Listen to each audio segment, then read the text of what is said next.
His passion was forged in the flames of a great fire. Out of the ashes, he'd build the greatest cathedral the world had ever seen. He risked everything to build the impossible. If I can't have the city, I will have St. Paul's. Christopher Wren was a dreamer, but he was also a manipulator. He had a vision of beauty, but he'd do anything to achieve it.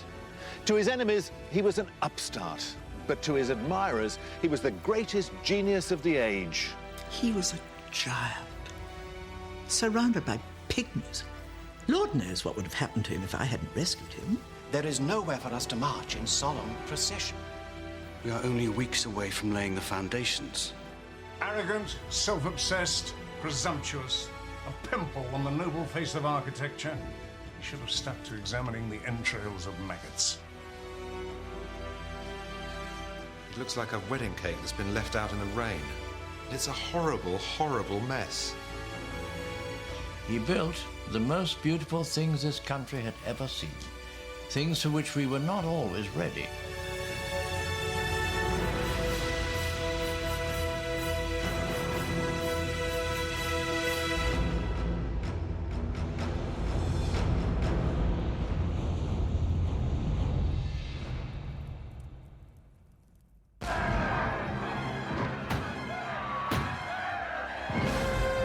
Though he lived through one of the most turbulent times in English history, Christopher Wren was inspired by a vision of order and harmony.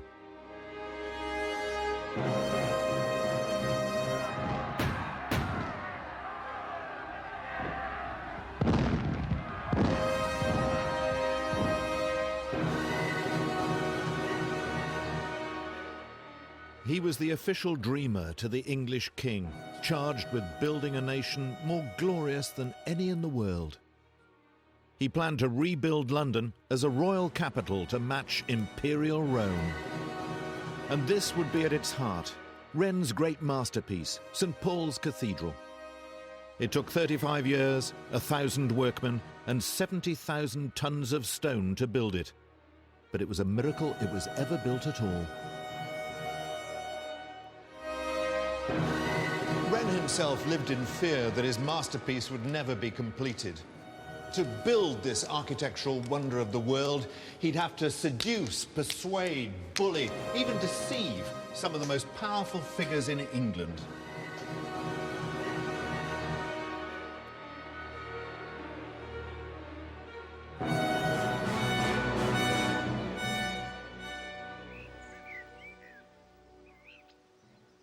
The world into which Christopher Wren was born was one which had scarcely changed for centuries.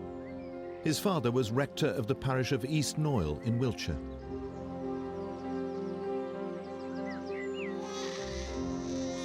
In the name of the Father, and of the Son. His family were clergy who supported the king, Charles I. Tradition and the monarchy were in the blood, and in the church itself. This is no ordinary church. Wren's father redesigned it as a powerful support for his traditional views. King, church, everything in its rightful place. And in it, he put a portrait of himself, receiving divine inspiration from the Holy Ghost.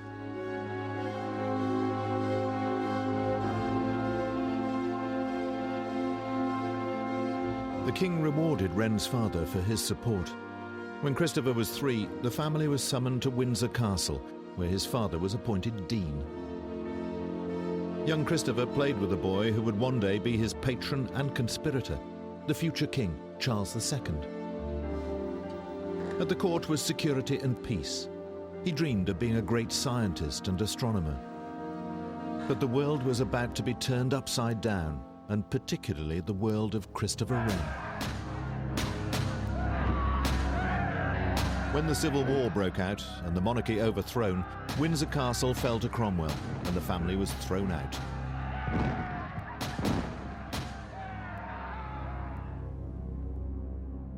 The year the king was executed, Wren went to Oxford to study. As a royalist, he had to keep his head down. Though we remember him as an architect, as a young man his passion was for science, and he buried himself in his laboratory. The spleen, Crookshank. Neither yours, nor mine, nor anybody's serves any purpose whatever. That's the third I've taken from a dog, and only one has died. And you've lived for nearly 6 months. I must add that to my lecture tomorrow. And this, the circulation of the blood around the body. Wren's pursuit of knowledge was fanatical, taking him to the very edges of accepted inquiry. Vivisection, blood transfusions, the workings of the brain, space travel. But his genius had to lie hidden, until when Cromwell's republic collapsed, Parliament decided to bring back the king. The restoration of the monarchy that put Charles II on the throne changed everything. The name of Wren would now be back in favour in the new royal court. At last, he could come in from the cold. At last, he could put his extraordinary talents to use. Wren helped to found the Royal Society. It was a sharp political move that linked the monarchy to a new age of scientific discovery. And it was the beginning of Wren's friendship with another ambitious scientist. Hook, I have something to show you. I'll come back later. Wait me a moment. Robert Hooke was the perfect complement to the bookish Wren. Hooke was a man given to the passionate pursuit of every kind of experience. If I might distract you for a moment. She has plenty of friends, I'm sure, if you'd like. No, thank you. I have more important things to do. Quite. What's this? My diary. No, this. It's early, but I've already completed one task. It's midday and... Do you keep a record of that? Do you never feel a rush of blood in your veins? The hunger, the excitement? Very much so. Here. Look, St. Paul's? St. Paul's, the King's Cathedral. Cromwell's troops wrecked it. The King has appointed a commission to plan its renovation. You don't want to be on it. I'm tired of diagrams and models. You've never built a building. You've barely drawn one. Not one of them would take you seriously. I need the patronage of just one man. That one man was the king, and in old St. Paul's, Charles faced a huge problem. The greatest church in the land had been used as a stables by Cromwell's cavalry. It had to be returned to its former royal glory. Wren saw this more clearly than anyone. But first he had to catch the king's eye, flattering him with gifts and scientific marvels. And this, sire, is a louse. A louse?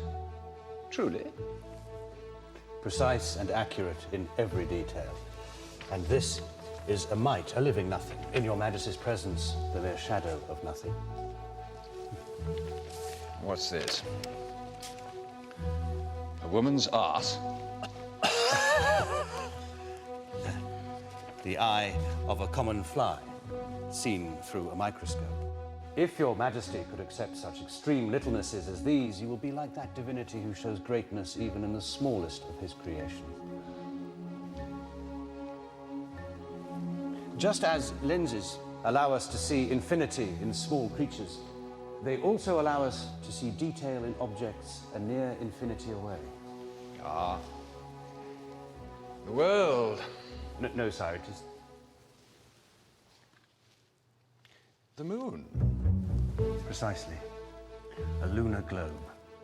See here the mountains and valleys. The man in the moon. Not cheese at all. Not at all, sire. I never thought it was cheese, Dr. Wren. No, sire. No. This is finely made. Do you like making models? His compliments were too elaborate. But he was young, and he was prodigious. Many in the Royal Society seemed to do little but weigh air. Wren was hungry for advancement. But St. Paul's... My commissioners were a bunch of old women.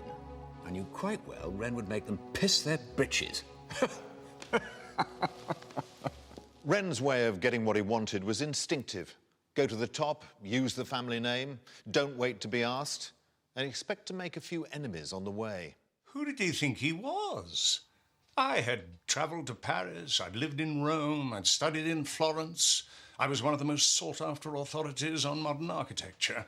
The other commissioners were almost as well qualified, and he had done nothing. But he had the ear of the king, so he had to be watched. By now, the young scientist was more likely to be seen at the drawing board than at a microscope. There could be only one style for Wren, fashionable in Europe, dangerously foreign to most Englishmen. The classical style, based on the buildings of ancient Rome, elegant and grand to capture the new spirit of the nation. His first building was a modest one. The chapel of Pembroke College in Cambridge was commissioned by his uncle. The next was rather more ambitious. The Sheldonian Theatre in Oxford was based on a design from ancient Rome. But unlike a Roman theatre, this one had a roof. His new passion for building left him little time for his childhood sweetheart. Here is your watch, whose happiness I envy that it should be so near your side. Dear Dr. Wren. But have care of it. For I have put a spell into it that every beating of the balance will tell you it is the pulse of my heart, which labours as much to serve you, and more truly. Your most affectionate servant, Christopher Wren. Christopher and I had been friends since childhood. We had an understanding for a number of years. As prettily as he wrote about a watch, he understood very little about the passage of time.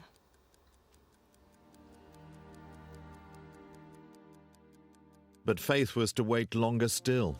Wren had something pressing on his mind, a journey of discovery.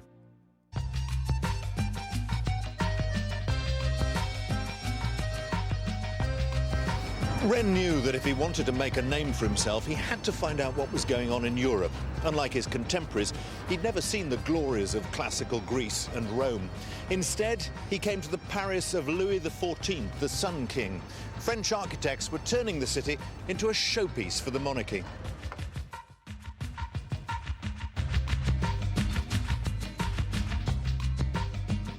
They were creating their own style, the Baroque, a bit more showy than the classical, but still built on the regular geometrical shapes of ancient Rome. Round arches, triangular pediments, plain columns. For Wren, the city must have seemed the eighth wonder of the world.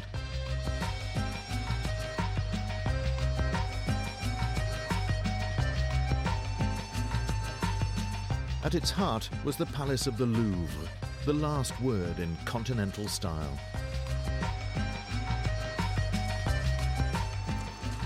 Here, planning the east wing of the Louvre, was the most famous architect of his day, Gian Lorenzo Bernini, drafted in to bring a touch of Italian glamour to the French capital.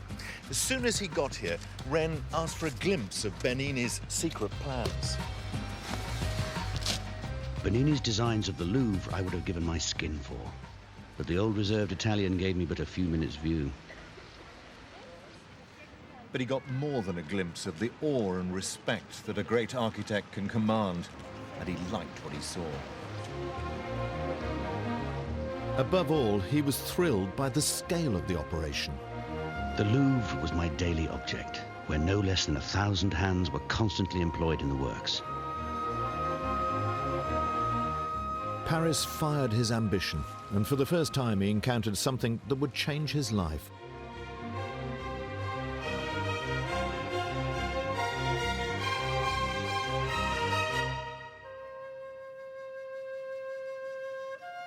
What finer than a dome to embody the orderly state?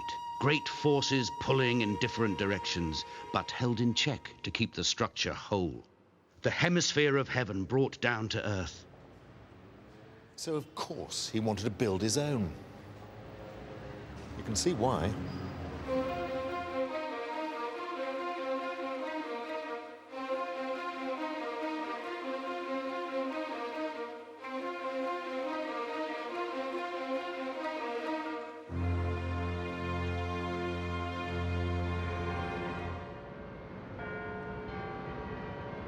You can imagine Wren's dismay when he got back home. London in the 1660s was still a medieval city with wooden houses crammed into narrow lanes. If only he could build in London what he'd seen in Paris. He got his chance sooner than he could have dreamed.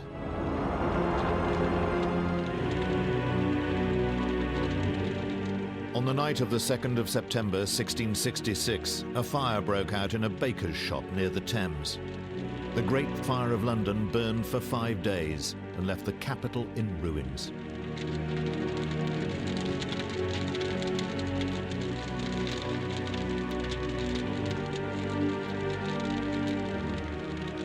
Everything of worth that ever happened to Dr. Wren followed directly from that fire. And it all happened so rapidly that were he not such an honourable man, one might wonder if he'd started the fire himself.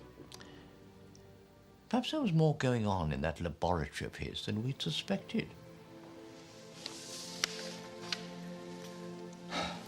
An entirely new capital city, sire. Geometrical in the French manner, like Paris, which Your Majesty so much admires. Straight lines and vistas converging at one end on the Royal Exchange. A new heart for a great trading nation. And at the other, the new St. Paul's, the nation's cathedral. You've done all this in 7 days? The fire is barely out. I walked among the embers while they were still glowing.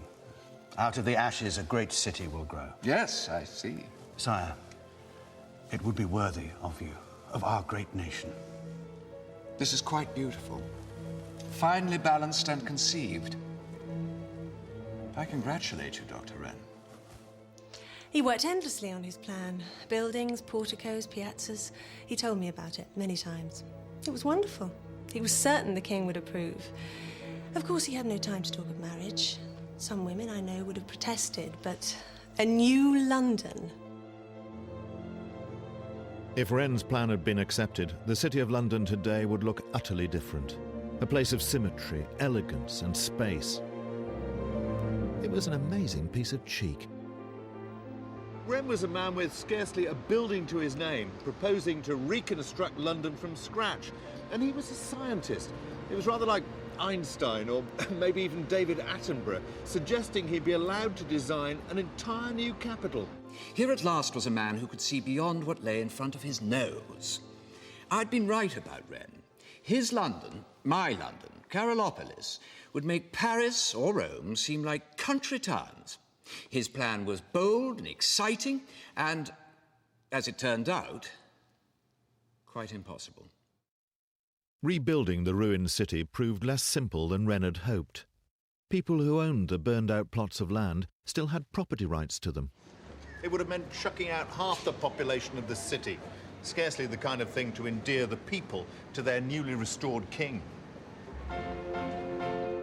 So instead, the city rose again, pretty much on its old, cramped, chaotic street pattern, with the odd street widened here and there and brick and stone replacing wood. A far cry from Wren's visionary proposal. The king, of course, saw sense. I told him that Wren should go back to his friend Hook, dreaming out machines in which to fly to the moon, or ways of extracting light from rotting meat. There seems little point in vision if it only ever remains on paper. Go back to Oxford. There's work to be done there. To stare at the moon and anatomize dung beetles. Oh, what about your study of the comets? Our experiments on the motion of the blood? All that can wait. London is a ruin, St. Paul's is a ruin. This moment won't come again. Sometimes I think you'll rise to a challenge simply because it's a challenge. Unlike you, who'll rise to anything in a petticoat. Nothing more than the motion of the blood. There are marvels in the natural world, but there are marvels to be built in brick and mortar. And if I can't have the city, I will have St. Paul's.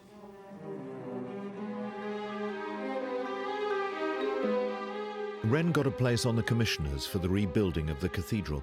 Charles made sure of that. Most of the commissioners were of the opinion that much of the old fabric, though badly burnt in the Great Conflagration, could be saved, and that the great love the people had for old St. Paul's meant that it should be saved. But Dr. Wren thought otherwise. He had in mind a form of church building not yet known in England, but of wonderful grace. A dome. A dome? A dome. Poor St. Paul's, the hapless victim of Wren's overweening ambition, a man with 2 piddling chapels to his name, as if his judgment could be trusted. Of course the cathedral could have been saved. But Wren terrified everyone with his prognostications of collapsing roofs and unsound foundations. Too late, I saw what he was about, to pull the whole thing down so that he could build his blasted dome. Wren tempted the king with ambitious plans for a new cathedral. His reward came swiftly. Though he'd built hardly anything, Charles gave him the most prestigious job in the land, surveyor of the king's works. It was an astonishing appointment. While the commissioners deliberated over St. Paul's, Wren began to invent a new style, hardly seen in England before. For Trinity College in Cambridge, he built a spectacular library with all the swagger of a Roman palace, and filled it with light from a set of huge high windows. He built a chapel, showing off the influence of his trip to Paris.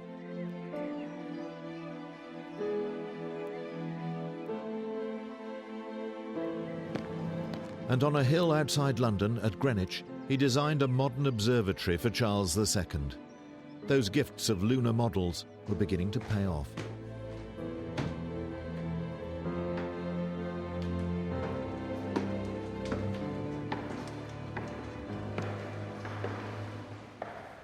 You know, I can't help thinking that this wonderful room must have been really close to Wren's heart. There can't have been that many chances to bring astronomy and architecture together in this way.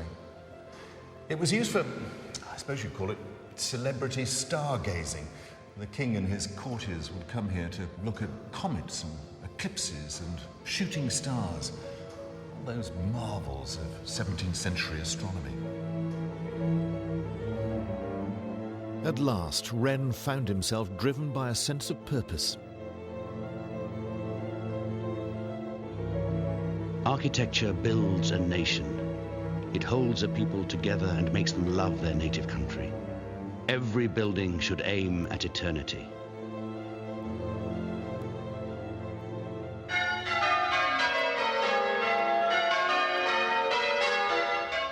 He even found time to marry Faith. At last. Delighted with the brave new world that Wren was building for him, Charles gave Wren a knighthood. The capacious energy of the man, the imagination. With his grace and strength and style, he was beginning to wake this island from its ancestral torpor. Perhaps I wouldn't have to spend my life in the shadow of the Sun King. And is that the altar? As for St. Paul's, Wren worked on one design after another, but it was the most radical which captured the imagination of the king.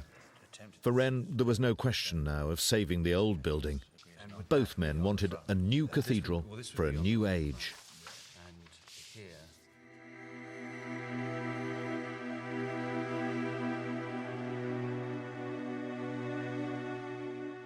When he went to show off his model to the commissioners, he was monstrously excited. He'd bided his time and prepared the ground, become the church's favourite, advising a dean here, surveying a spire there. This time I felt sure nothing could stand in his way.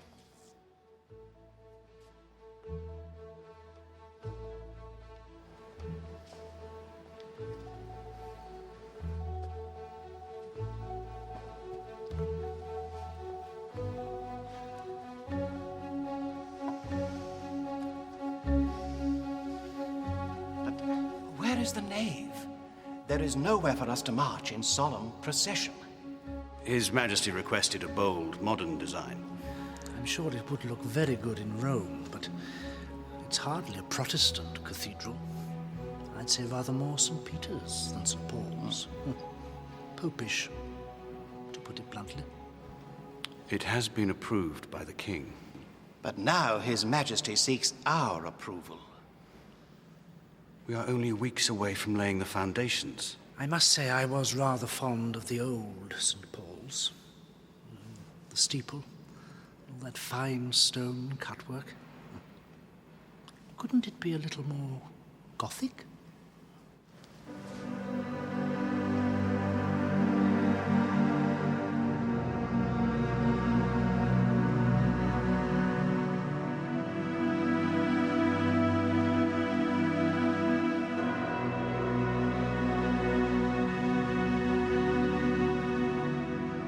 Wren's cathedral looked unlike anything England had ever seen.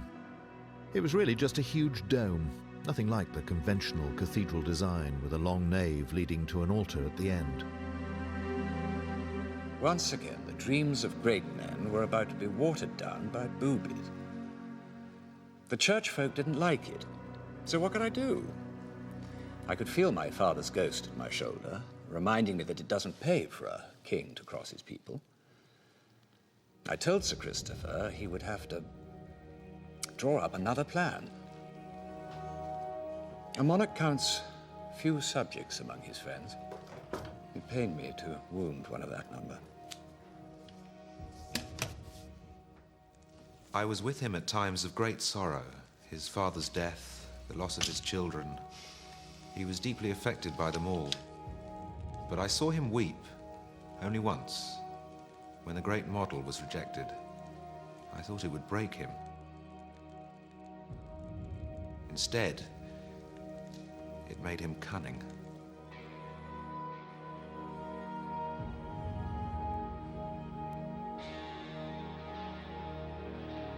From that moment on, he could think of nothing but St. Paul's. Nothing else mattered.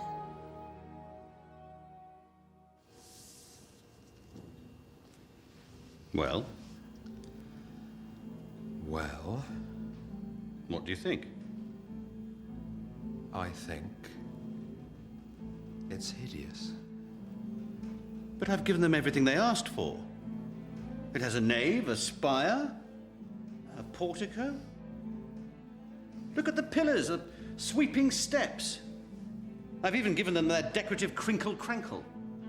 It looks like a wedding cake that's been left out in the rain. The dome looks like a cowpat with a spike driven through it. It's a horrible, horrible mess. Precisely. You've done this deliberately. Oh, come along, Hook. It takes talent to be that bad.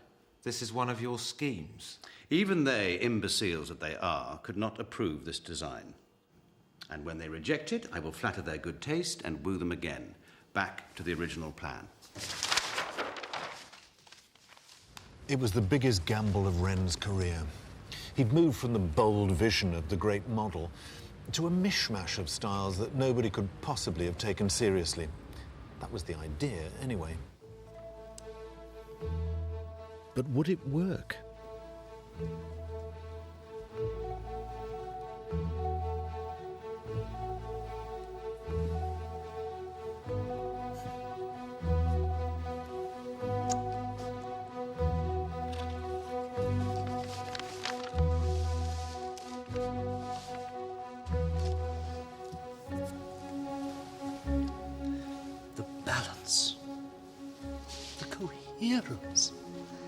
The nave is precisely to our thinking.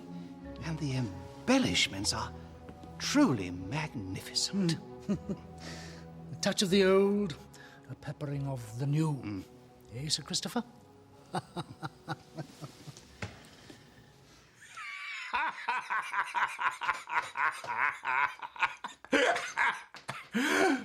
Had Wren blown it? It looks as if he'd been far too clever for his own good. But he wasn't finished yet. The design still had to go to Charles for royal approval. We know this is not the decision you desired. The great model was dear to us also. But I'm sure the new design will be well received. Yes, sir. I am honored to to be entrusted with such a task. Wish you Godspeed. A thought, Your Majesty. This undertaking is complex and, dare I say it, costly. Small problems will occur from time to time, a carving here, a support post there, and while you, sire, and the chapter deliberate a solution, the work must be suspended. For a carving? Such is the nature of the warrant you have signed. But perhaps, sire, if you were inclined to give me leave to approve such minor alterations as I saw fit. Of course. And to include such permission in the warrant, for simple clarity's sake.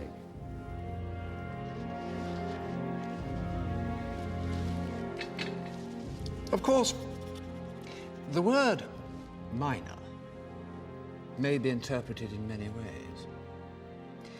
And while I am not averse to surprises, the chapter might prove less amenable.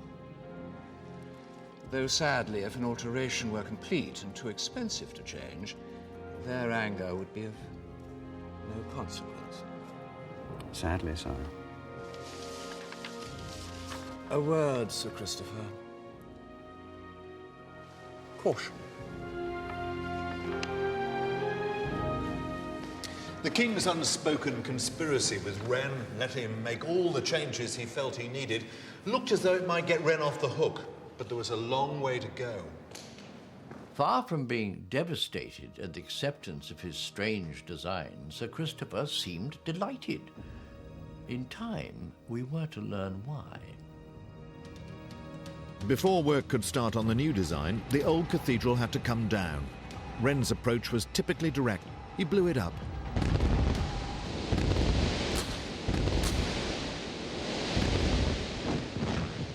The great task had begun.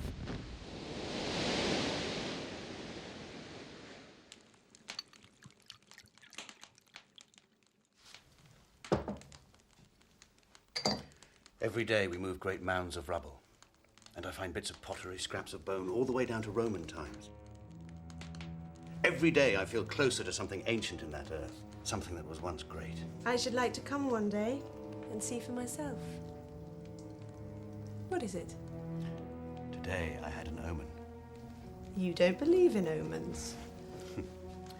I'd laid out on the ground the dimensions of the Great Dome, and I needed a marker to show the center. So I sent a laborer to bring back something from a heap of rubble up there, a rock, a stone, anything. He brought back this, the first thing he found. It's a fragment of a gravestone. Resurgam. It means I will rise again.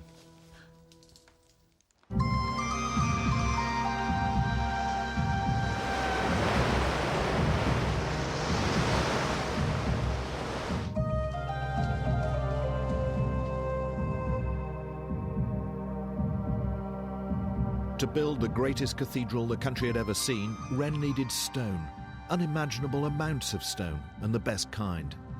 There was only one place to go for it. The Isle of Portland in Dorset had been quarried for stone since Roman times, but Portland had never seen anything like what Wren had in mind.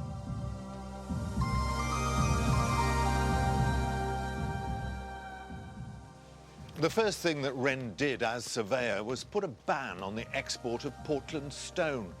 Stone from the island was, and many people say still is, the finest in the country. Wren made sure that all the stone from the island was used exclusively for St. Paul's.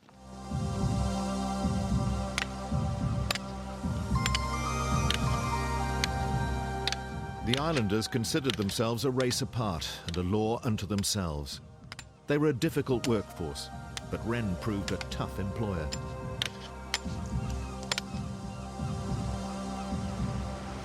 In Wren's day, the stone was not dug from the ground, but carved from where it was easiest to get at, the coastal cliffs. It was difficult and dangerous work. The huge blocks for the cathedral had to be dragged or pulled one by one to the edge of the cliff.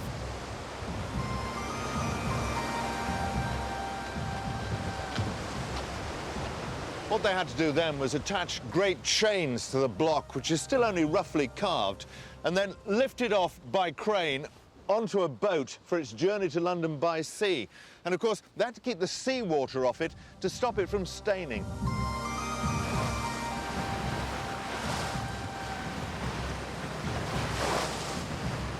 The stone went round the south coast and up towards the mouth of the Thames, a journey that could take a week or more.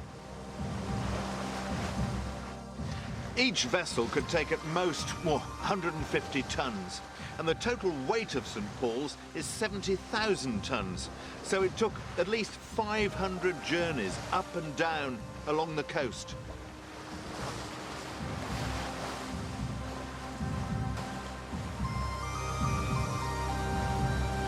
In fact, the journey by sea was quicker and safer than carrying so much stone by land. Once the boats made their way up the coast and into the Thames, the operation became more hazardous.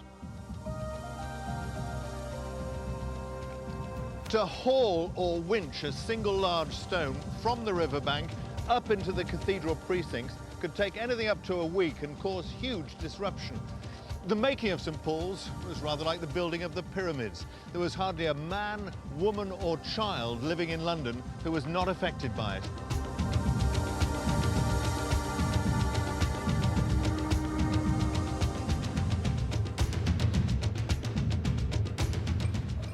But the hundreds of labourers, masons and carpenters were in fact building something very different from the design which had tickled the commissioners and which the king had reluctantly approved. As the cathedral took shape, the elaborate screened scaffolding acted as a giant wrapper to keep the real look of the building secret. But suddenly came heartbreak. Wren's wife Faith, his patient, devoted companion since childhood, came down with smallpox. She'd been with him in his most difficult times. Her death left him with a young son, Christopher. They'd been married just 6 years.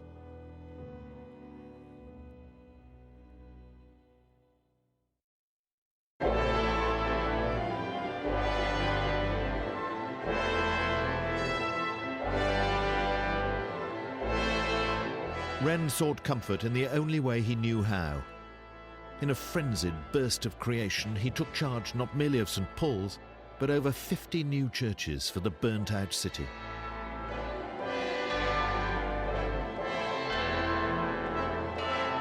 He showed a genius for experiment, squeezing glorious designs into the cramped spaces left after the fire.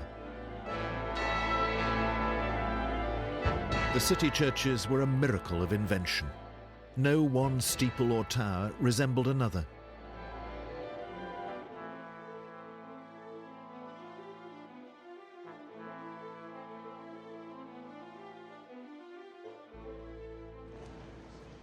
This is the finest, St Stephen Walbrook.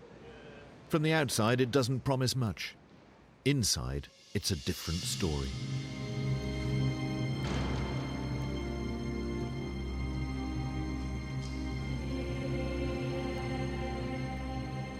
It's simple, even plain, perfectly proportioned. It's a bubble of light that comes closest of all the city churches to Wren's ideal of geometry as a sign of spiritual grace.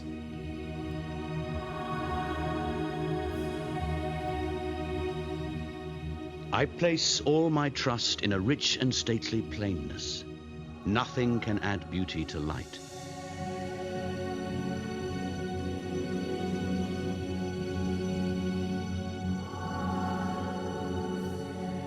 But it's more than a great church. It was also a melting pot for ideas that Wren was still developing for St Paul's, which would one day be the jewel in the crown of city churches.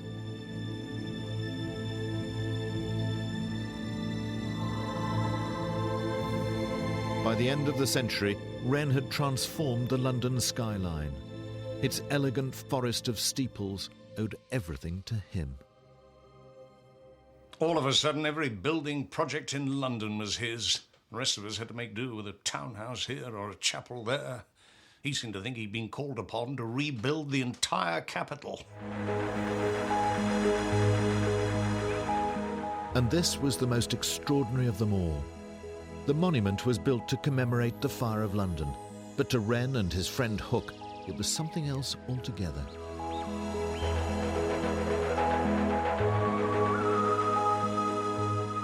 Wren may have been, by this time, the greatest architect in England, but he couldn't resist doing a bit of scientific experimenting on the side. This great hollow cylinder isn't just a magnificent monument, it's also a gigantic scientific instrument.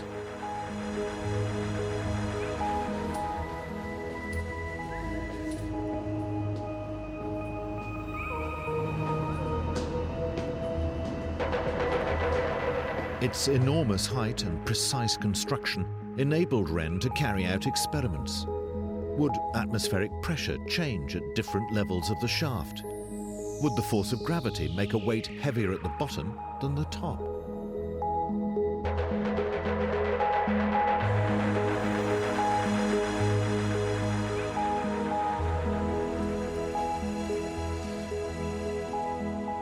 And underground, something quite extraordinary. This cylindrical room in the base of the monument is a viewing chamber for what is in effect a giant telescope. There was a lens set into an opening right at the top of the tower, which was lined up with a lens set here in the base of the monument. And it was in this chamber that Wren hoped to prove that the Earth rotates by measuring its movement against fixed points, the stars in the sky. While the inside was a secret laboratory, on the outside, Wren set out a vision of his moment in history. This amazing sculpture shows the rebirth of London after the Great Fire.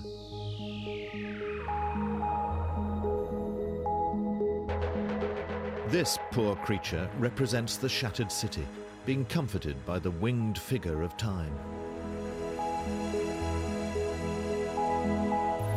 But here comes the man of the moment in full Roman costume, coming to the aid of the people, the saviour, Charles II. Then suddenly this heroic new world crashed about Wren's ears. On the 1st of February 1685, the king fell into a fever. In 5 days he was dead, leaving Wren without his most powerful ally. It must have seemed like the end for Wren. Everything that he had achieved, he had done with and for the king, who'd seen in Wren somebody who could build for him a new kingdom. What was to become of him now? And what would become of his obsession and life's work, St. Paul's? Without royal backing, the project could simply collapse. But Wren had grown political over the years. As James II succeeded his brother Charles, and William and Mary followed James, Wren's cunning helped him to keep an iron grip on the royal surveyorship. When Queen Mary found Hampton Court too old-fashioned, Wren obliged by turning it into an elegant modern palace. Wren seemed to be a royal favourite again, till another project put him on a collision course with the Queen. Queen Mary demands a hospital of magnificence and order, and I design her one. It is perfectly sited in Greenwich, close to her house. She pronounces it a masterpiece. That should have prepared me. My plan for London was hailed a masterpiece. The great model was declared a masterpiece. But this masterpiece will not be built because it stands between Her Majesty's house, a house the size of a pea, which I have left tucked neatly behind the main building, and the river. It would seem that great monarchs wish to leave great monuments to posterity as long as it doesn't spoil their view. I am to design another hospital on the same site without destroying her view. It can't be done. At last, a problem even the great Wren could not solve. The row over Greenwich threatened to cost him his job as royal surveyor, and with it, the control of St. Paul's. But he did cope, and he didn't just work his way around the difficulty. He created one of the great architectural sites of the world, a home for old sailors that made many a royal palace look like a rabbit hutch.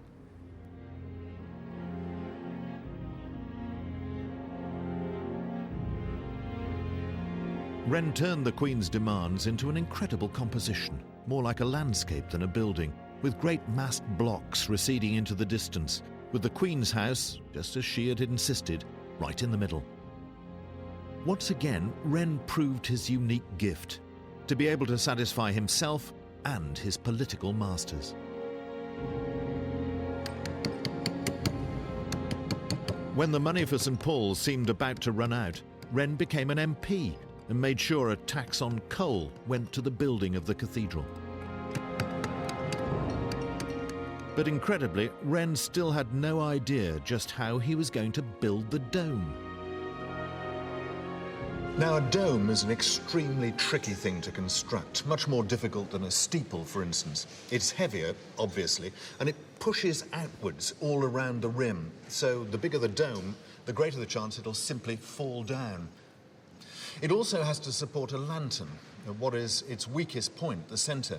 And Wren wanted a huge lantern on top of the mother of all domes to tower over the streets and dominate the city.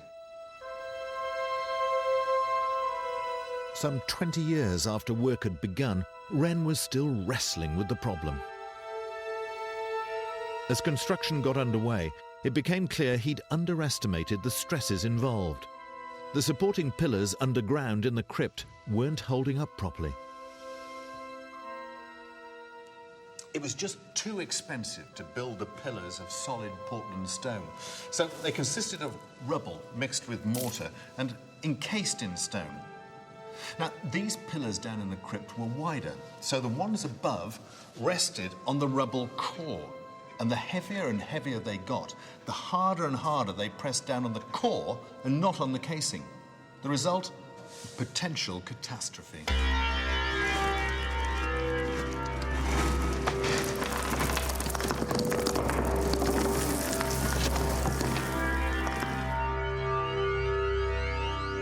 Wren had to act quickly, or the whole structure could collapse. To cut down the weight of the dome, he reduced the amount of stone by hollowing out every wall he could above roof level. He punched holes in every possible supporting wall to take the same stress, but with less weight. All of this helped reduce the weight and pressure of the dome, and the great stone drum it would rest on.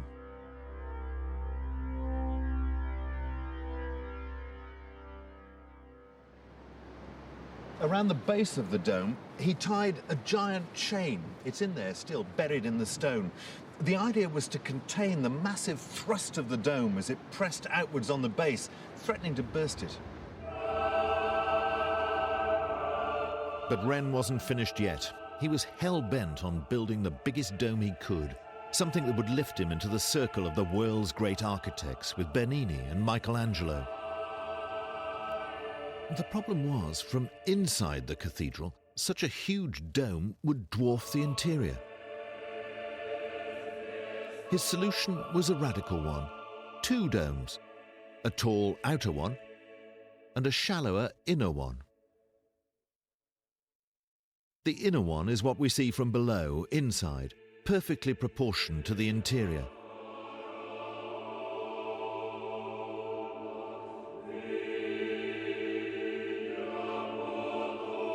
The outer, much bigger dome is the one that has defined the London skyline for over 300 years.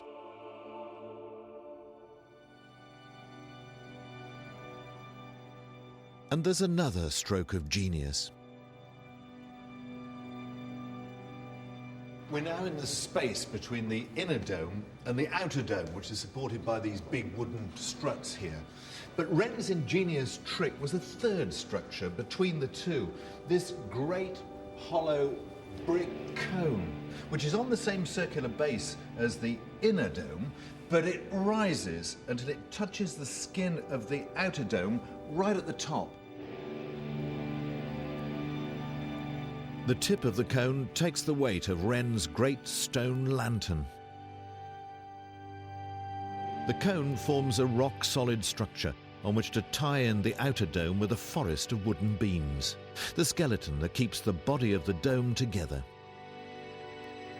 Once he'd freed it from bearing the weight of the lantern, he could make the dome as light and as big as he liked. And in fact, that monumental-looking dome is made of nothing more solid than wood, cased with lead. It was a brilliant, revolutionary idea.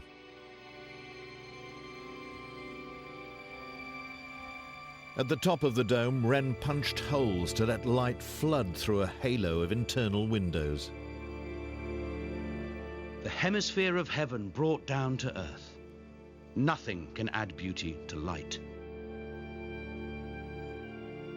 It's incredible to think it was all built by someone who was learning on the job.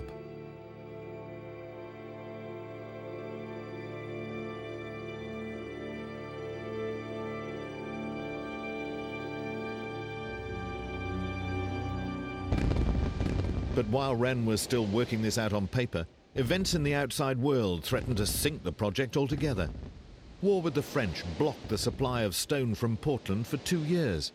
Harsh weather brought work to a standstill. So, 22 years of work had resulted in remarkably little progress. But why should he have worried? When the building work finished, so would his handsome salary. Sir Christopher had to be brought to heel. So Parliament decided, in its wisdom, to retain half Sir Christopher's salary until the building was completed, to encourage him to finish it, as they put it, with the utmost diligence and expedition. Do you think Bernini was made to lick the boots of the Pope's underlings when he was building St. Peter's? As the new century dawned, impatient questions were asked. Would the cathedral ever be finished? Wren's stubbornness didn't endear him to the cathedral authorities.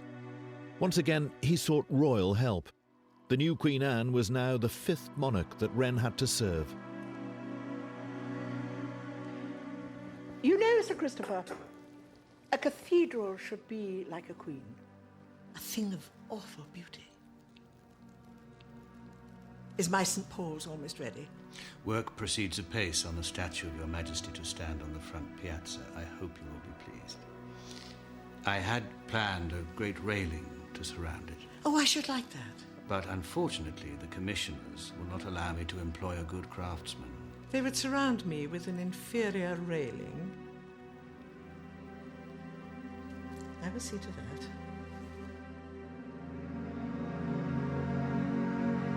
The Queen got her rather flattering statue and some superior railings.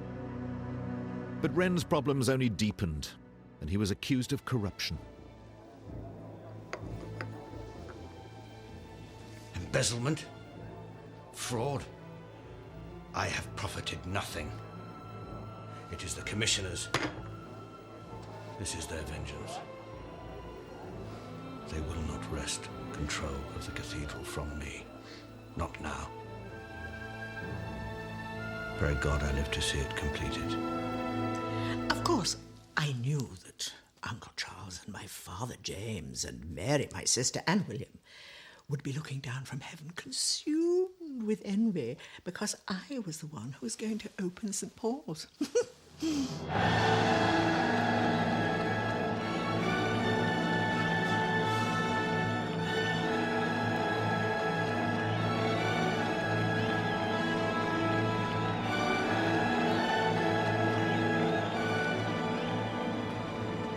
St. Paul's was officially completed on the 26th of October 1708. It had taken 35 years to build. Wren's son Christopher laid the final stone on top of the lantern. Wren himself was too old and worn out to make it up here, and he watched from down below.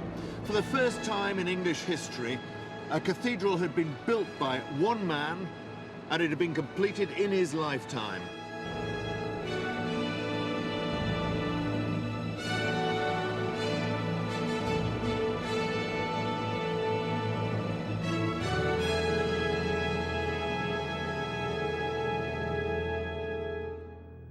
'18th century England had never seen anything like it.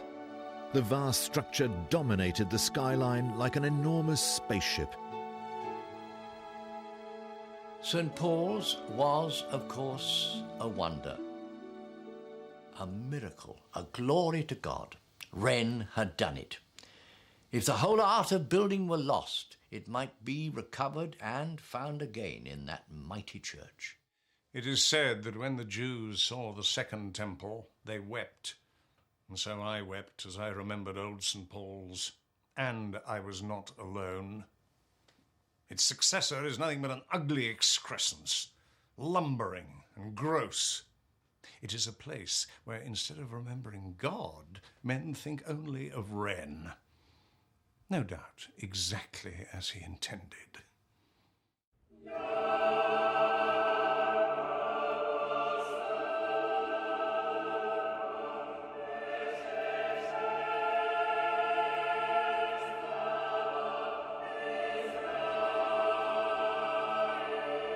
How can you not think of Wren when you see St. Paul's? A triumph of one man's will over bureaucracy and compromise. Architecture builds a nation. It holds a people together and makes them love their native country. Every building should aim at eternity.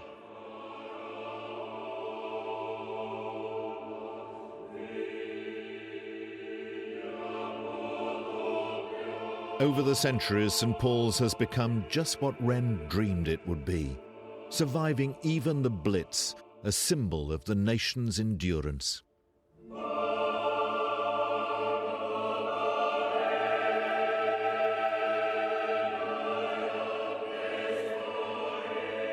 But Wren's rule had to end. With the cathedral completed, younger architects were hungry for his job as royal surveyor. Old and embittered, he clung on to the last. I am dismissed. Grown old and worn out by royal service, I am cast aside like a mite. The curse of a long life is to outlive your time. They are all dead. Monarchs, wife, Hook, Evelyn, Pratt.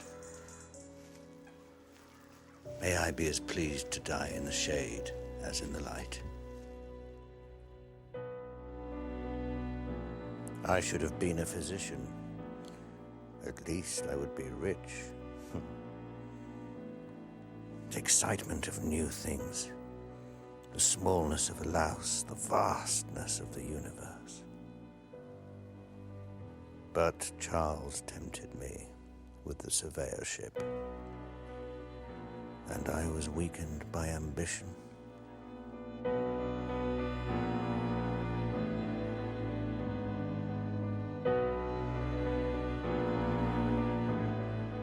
Christopher Wren died peacefully in his sleep on the 25th of February 1723. He was 91 years old. Wren's buried in this tucked-away corner of the crypt of St. Paul's. It's a pretty simple affair to mark a man who brought so much order and beauty and harmony to a world of destruction and chaos. But his son Christopher wrote these words above his tomb. Reader, if you seek his monument, look around you.